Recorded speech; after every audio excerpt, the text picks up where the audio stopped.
If you were to ask me at the beginning of the year who the next big three of hip hop would be, I probably wouldn't have had an answer. Even in the middle of the year, I still wouldn't have had a clue. But with the reoccurring question of J. Cole and Drake possibly retiring, this year seemed like the best moment to finally think about who the industry's next leaders would be. Obviously, the rap game has many artists who seem like they're in great positions to be the next top dogs. But the problem is the rappers most people would think of wouldn't be great replacements. We are possibly losing, arguably, the two most dynamic and culture-pushing rappers of the 2010s decade. We would see the loss of, in my opinion, the greatest artist of all time, Drake, someone who has consistently given us great music as well as timeless moments. From having a very impressive discography to being known as an ultimate move when you get him for a feature, Drake time and time again proves he is at the forefront of the rap game. As for J. Cole, you're talking about a guy who as of late has just started to enter his prime, with every feature being written better or sounding better than the last. This is the same guy who dropped the world-renowned 2014 Forest Hills Drive, an album that shocked the masses with its storytelling as well as its deep and introspective reflections on life. Now, when I tell you replacing these two artists is like trying to put AAA batteries in AA slots and hoping it works, really what I want to tell you is that it's merely impossible to find talent that has the same demeanor or even the same respect that these two have accumulated over time. Now, of course, I'm assuming the last person of the old three would be Kendrick Lamar, but his career is still in a weird place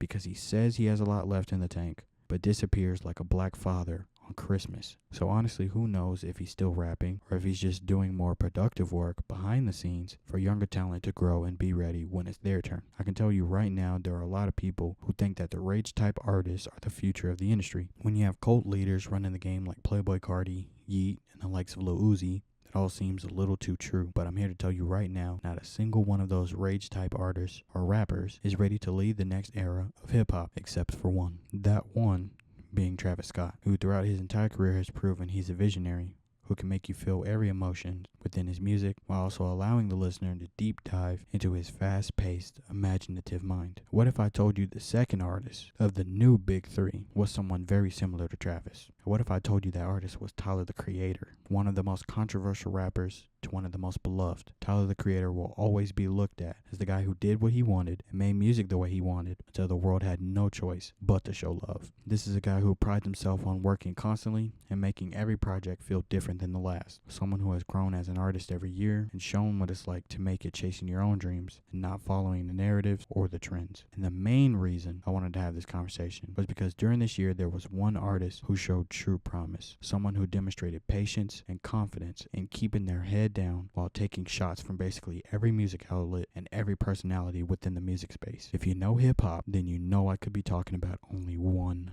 person, Lil Yachty, or should I say Lil Boat. This guy has been going on one of the craziest runs I think we have witnessed being done in such a short amount of time. It just has seemed like Boat could do no wrong after dropping Poland, an accidental drop that he didn't even want to put out, but some guy begged him to. How do you drop a priceless rock album and then decide you're gonna activate Limitless Range for the next 5 months?